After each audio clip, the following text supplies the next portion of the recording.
The Murray E2 program is designed to get the students outside in the environment, learning, but also understanding the process, the inquiry process of what science is. And the students out at CWOC would measure abiotic and biotic factors, starting in January, going all the way to June. They would keep a record of that. We'd call it a phenological record, a phenology record.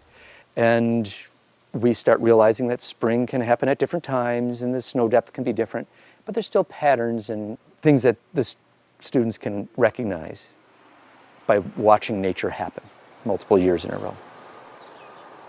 But then we come back to the classroom and really concentrate on biofuels, biodiesel.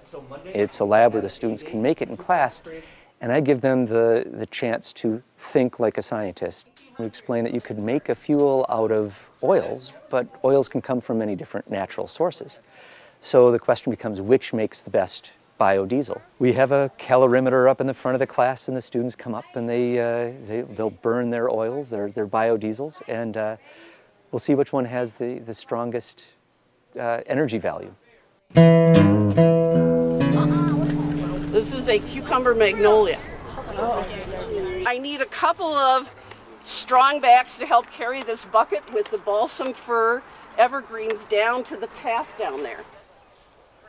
The students this past year did some invasive species removal out of a park called College Park, and they also worked with some community members and plant some native species in the proper biome settings that they had learned about when we were studying Minnesota biomes. Just throw this in and put it this way.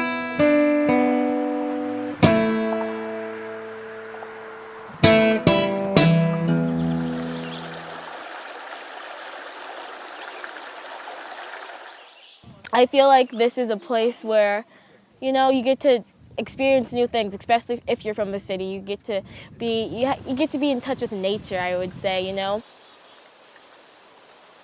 The E2 two-week program in the summer here is sort of a culmination of their year-long process of really becoming young scientists.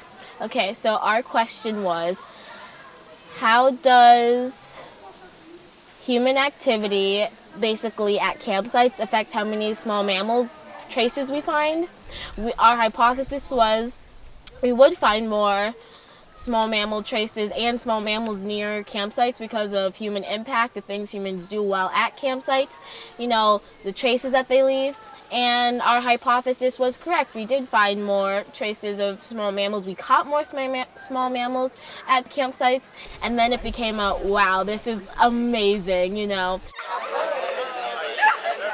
Here at Wolf Ridge, they're here 24 hours a day for 2 weeks. So it can't all be learning. So it's really two things going on at once. The students are growing in a team building way, in a camp, summer camp sort of way, with some canoeing trips and the such, but they're also working on their research projects. So one area is just that academic learning, that academic base, and that excitement about being a scientist. But I also see a lot of personal growth in terms of their self-confidence and in terms of how they handle themselves around other people. It's like a alert sign saying, stop, pick up the trash. Stop. This class was very different. You're pushed hard, but not too hard where you're like, you want to quit. But it's like hard enough to where you're just like, okay, I need to stretch, I'm growing.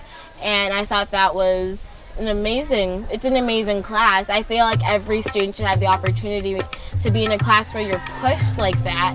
And to see these young scientists coming along with great ideas and thinking outside the box, you know, that is really a huge kick for me, and I know that that's going to pay dividends. The real power of getting a program working is to use it, if you will, as a demonstration that might be replicated other places. And so the hope is that as we have success with this group of students and this group of teachers and this school, that perhaps this is a model that can be replicated other places, and you know, that's where we really start to impact tons and tons of students.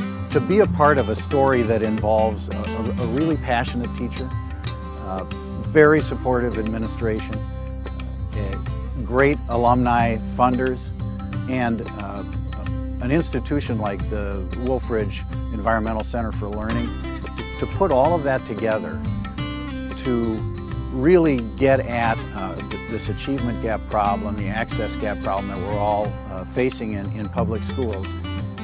That is, it's so rewarding, and it's very exciting to think of how that can make a difference in these kids' lives.